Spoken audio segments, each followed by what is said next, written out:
정말 훌륭하시잖아요. 다 이기고 간 거는 지진, 화산, 방사능, 그 모든 것. 그리고 그곳에 계신 우리 형제 자매님들, 가장 큰 사랑을 실천하고 있는 우리 형제 자매님들 중에 한 분들이라고 그렇게 생각합니다. 그런데요, 그들뿐만이 아니었어요. 제가 1월 달에 와서 사무엘의 학교에서 이제 주님의 말씀을 좀 전했는데, 그때 저에게 온 일본 선교를 꿈꾸는 그때 그 사무엘 학교 교수님 분들이 10명 이상이 있었습니다. 일본 선교에 꿈이 있다고요. 그런데 보니까 벌써 일본어도 공부하면서 준비하고 있었던 거예요. 왜 그랬을까? 가장 큰 사랑을 실천하는, 그래서 머지않아 주님을 맞이할 때 정말 기쁨으로 최선을 다했습니다라는 그런 모습을 보여드리고 싶은 그런 젊은이들이었다라고 생각합니다. 이제 조금 있으면 주님께서 오십니다. 주님 오시면 왜 이웃나라 일본에 그렇게 구원받은 사람이 적은가라고 우리에게 물어보신다면 뭐라 대답해야 될까요? 미워서요라고 대답하면 안 되잖아요. 그리고 또 그와 똑같은 질문을 우리에게 할 겁니다. 어떤 질문이냐면, 왜 너의 바로 옆에 있는 너의 가족이, 너의 친척이, 이웃이, 너의 직장 동료가 왜 구원받지 못했는가? 그럴 때 미워서요, 그렇게 대답하면 안 됩니다. 그러한 대답이 나오지 않도록. 사실요, 바로 옆에 있는 일본이 때로는 원수처럼 생각되는 것처럼 신앙생활하고 전도하다 보면 정말 내 가족이, 내 친구가 그렇게 원수처럼 여겨질 때가 있잖아요. 그래서 미가서 성경에 보면 아들이 아비를 멸시하며 딸이 어미를 대적하며 며느리가 시어미를 대적하리니 사람의 원수가 곧 자기의 집안 사람이로다라고 말씀하셨어요. 왜냐하면 전도를 하다 보면 비록 혈육의 관계에 있어도 그 사람은 마귀의 손아귀에 붙잡혀 있기 때문에 싸움이 일어나고 원수처럼 여겨지는 거예요. 그 원수를 이겨낼 수 있는 그것, 악에게 지지 말고 선으로 악을 이기라라고 말씀하셨어요. 그런데 어떠한 상황 속에서도 우리는 극복하고 이길 수 있습니다. 그리고 그들을 전도하여 우리의 대적 진짜 원수인 마귀의 손아귀에서 그들을 건져내야 됩니다. 우리만 소망을 갖고 있을 수 없잖아요. 조금 있으면 주님 오시면 우리에겐 너무나도 놀라운 소망들이 있어요. 어떤 소망이 있습니까? 바로 재림의 소망. 주님이 오시면 나를 너무나도 사랑하셔서 나를 위해서 십자가에 못 박혀 돌아가신 그 예수님을 만나리라는 그 소망. 지금까지 신앙생활을 하면서 내가 이해가 안 되고 정말 알지 못했고 너무나도 이상하게 생각했던 그 모든 의문이 풀어지는 그때, 그리고 나보다 먼저 가신 주님 곁에 간 그 가족들, 사랑하는 사람을 만날 수 있다라는 그런 소망이 있습니다. 우리에게는 또한 부활의 소망이 있어요. 부활. 예수님이 그 우리의 낮은 몸을 자기의 영광의 몸의 형체같이 병케 하신다 한 것처럼 이 몸이 변화가 될 거예요. 제가 보기에는 우리 여기 계신 형제 자매님들 너무 멋있고 너무 아름다운데, 아마 이러한 모습으로 영원히 살아라라고 한다면 어떤 분은 차라리 저주라고 생각할지도 몰라요. 근데 이 몸이 아니잖아요. 정말 완전 새로운 몸, 영원히 가는 몸. 그때를 사모합니다. 저도 그때를 사모해요. 왜 그런지 아세요? 이 부활, 내 몸이 변화된다. 그럼 상상을 해봤습니다. 그럼 내 배가 쏙 들어갈 거고, 키가 쫙 늘어날 거고, 머리에 숱도 굉장히 많아질 거고, 날씬해질 거고. 지금은 제가 천사를 볼 때 부럽지만 그때는 천사가 나를 보고 흠모하는 그런 모습으로 변화된다는 소망이 있습니다. 부활의 소망이죠. 천국의 소망도 있습니다. 주님이 나를 위해서 만드신 그 천국, 이 세상에 살아가면서 사람들이 지은 아름다운 집들이 있는데 그거는 게임도 안 되는, 정말 너무나도 아름다운 천국이 우리를 기다리고 있습니다. 그런데 그러한 모든 것이 잠시 잠깐이 아니고 영원히 간다라는 영생의 소망이 있어요. 이 영생의 소망은 그냥 시간적으로 영원하다는 것뿐만이 아니고 질적으로도 영원한 즐거움, 영원한 기쁨, 영원한 쾌락, 영원한 영광, 질적으로도 영원한 거예요.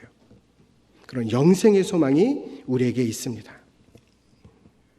그 의의 면류관이 우리를 기다릴 거예요. 이러한 소망을 갖고 있는 우리들은 그 남아있는 시간, 남아있는 인생은 자기가 할 수 있는 가장 큰 사랑을 하다가 주님을 맞이해야 될 겁니다. 설사 인생 가운데 어떠한 지진이 있을지라도, 진도 10 이상의 큰 지진과 같은 어려움이 있을지라도, 인생의 많은 것들에 의해서 흔들리는 것이 있을지라도, 언제 폭발할지 모르는 화산처럼 많은 분노와 많은 핍박들이 나에게 폭발해서 올지라도, 눈에 보이지 않는 방사능처럼 눈에 보이진 않지만 커다란 무서움으로 다가오는, 내 눈에 보이지 않는 어떤 고난이 나를 기다리고 있다 할지라도, 내 마음속에 극복되지 않는 많은 미움, 다툼, 시기, 질투, 그러한 것들이 설사 있을지라도 우리는 씩씩하게, 우리는 용감하게 걸어갈 수 있습니다. 뛰어갈 수 있습니다. 날아갈 수 있습니다. 최후 승리를 믿을 수 있습니다. 왜냐하면 하나님은 나를 지키시는 자이기 때문입니다. 그렇기 때문에 그 어떤 어려움, 그 어떤 시련, 고통, 고난이 있을지라도 우리는 찬양할 수 있어요. 하나님은 너를 지키시는 자, 너의 우편에 그늘 되시니 낮의 해와 밤의 달도 너를 해치 못하리. 하나님은 너를 지키시는 자, 너의 환난을 명쾌하시니 그가 너를 지키시리라. 너의 출입을 지키시리라. 눈을 들어 산을 보아라. 너의 도움 어디서 오나. 천지 지으신 너를 만드신 여호와께로다. 여호와는 우리를 지키시는 자입니다.